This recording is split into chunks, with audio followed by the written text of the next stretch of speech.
Support comes from the Missouri Forest Products Association, committed to conservation and careful management of the state's forests to make them more resilient and better habitats for wildlife. ChooseWood.com. It's Tuesday, May 31st. This is The Gateway. I'm Wayne Pratt. Years ago, the lead industry deceived the American public about who was at risk of exposure to its toxic products to stave off a decline in sales. In the meantime, many Americans continued to be exposed to the health threat. The Lead Industries Association director defined lead poisoning as a problem of slums and, again, these are his words, ineducable parents. We'll have more details on that story in just a few minutes. A COVID relief bill that St. Louis Mayor Tashara Jones signed this month includes $2 million to improve accessibility for people with disabilities who live in or visit the city. St. Louis Public Radio's Rachel Lippman reports. Under the Americans with Disabilities Act, the city is obligated to make its public buildings and spaces accessible to individuals with a variety of disabilities. Its commissioner on the disabled, David Neuberger, says most of the time the work gets done when a sidewalk or a street is being repaired or a new building is going up.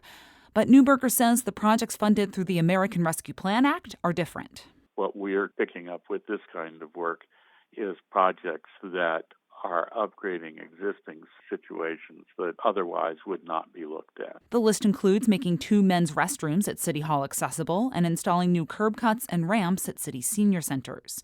Neuberger calls the $2 million a terrific start to whittling down the backlog of projects. I'm Rachel Lippman, St. Louis Public Radio. Illinois Governor J.B. Pritzker will sign a measure today funneling $700 million a year into Medicaid-funded nursing homes to improve quality of care. About half will be used as incentive payments to hire more staff and create a higher pay scale for certified nursing assistants. The rest will raise the amount the state reimburses the homes. Teresa Eagleson is the director of the Department of Health Care and Family Services in Illinois. In a perfect world, it would have been better to anticipate some of this and fix it before the pandemic. But as we dove in, we saw some of it happening, and then the pandemic only made it worse. Eagleson says understaffing and overcrowding have been problems for a long time. She says the funds will come from a combination of federal matching dollars, general revenue funds, and tax levies on nursing homes.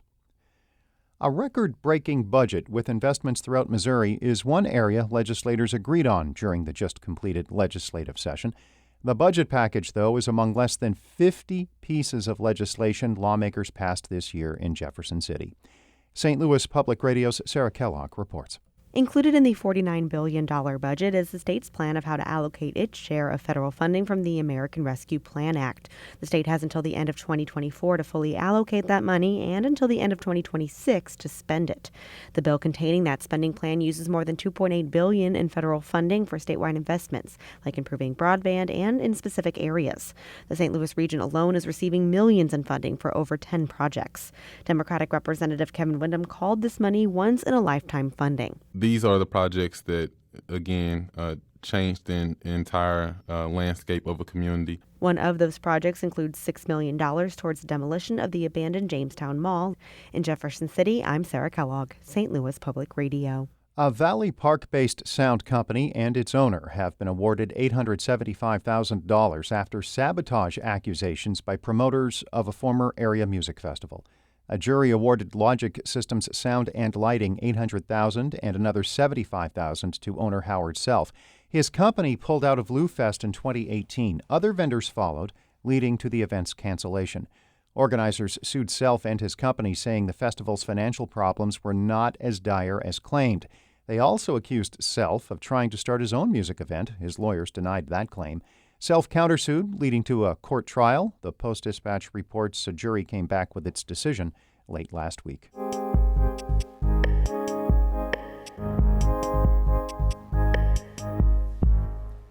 Lead is a dangerous neurotoxin. Researchers have known that for decades, but the substance stuck around in everyday products like paint and gasoline for years.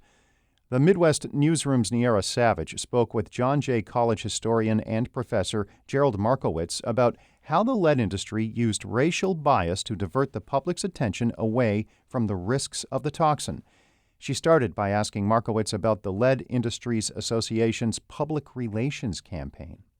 Well, the Lead Industries Association was the trade association for various lead companies. They could be lead mining companies, they could be lead smelter companies, they could be lead pigment manufacturers. And the reports that were started coming out in the 19-teens and 1920s about lead poisoning of children was of great concern to the Lead Industries Association because it could, of course, affect its sales.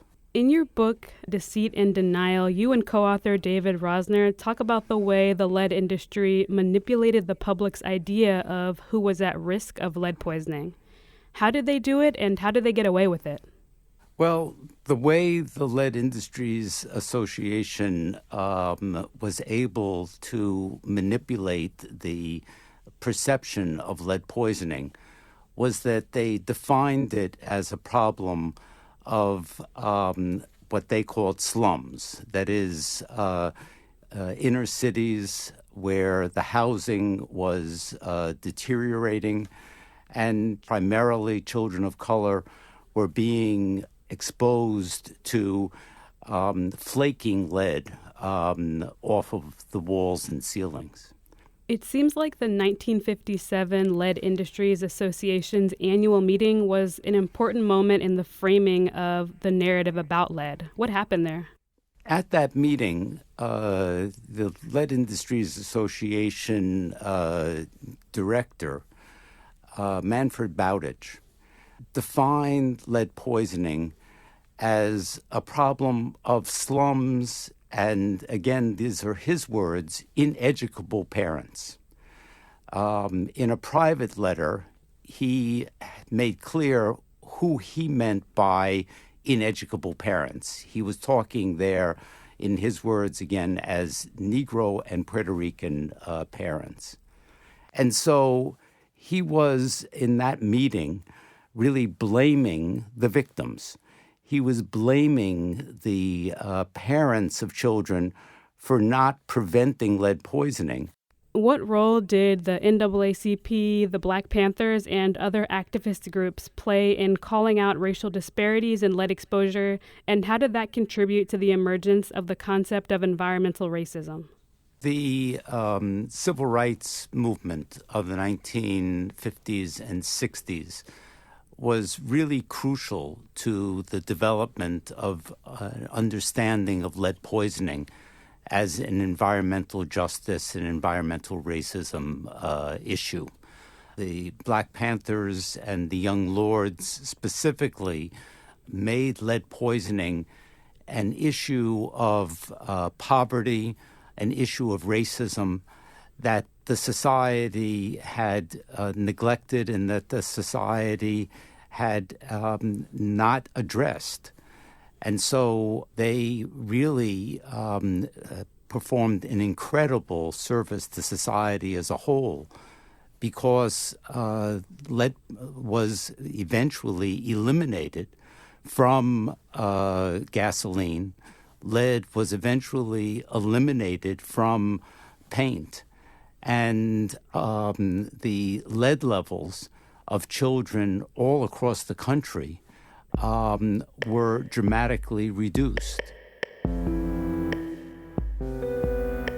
That was historian Gerald Markowitz speaking with the Midwest Newsroom's Niera Savage. This reporting is part of the investigative project with the Missouri Independent called Unleaded that examines lead poisoning in Midwestern children. Shula Newman is the executive editor of St. Louis Public Radio, a listener-supported service of the University of Missouri-St. Louis. Music by Ryan McNeely of Adult Fur.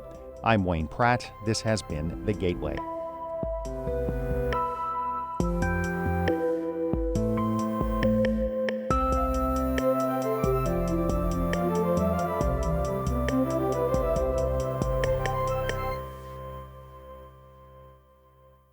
Support comes from the Missouri Forest Products Association. Missouri produces wood pallets, railroad ties, white oak barrels, hardwood floors, and more. Details on the variety of products made in the state are at choosewood.com.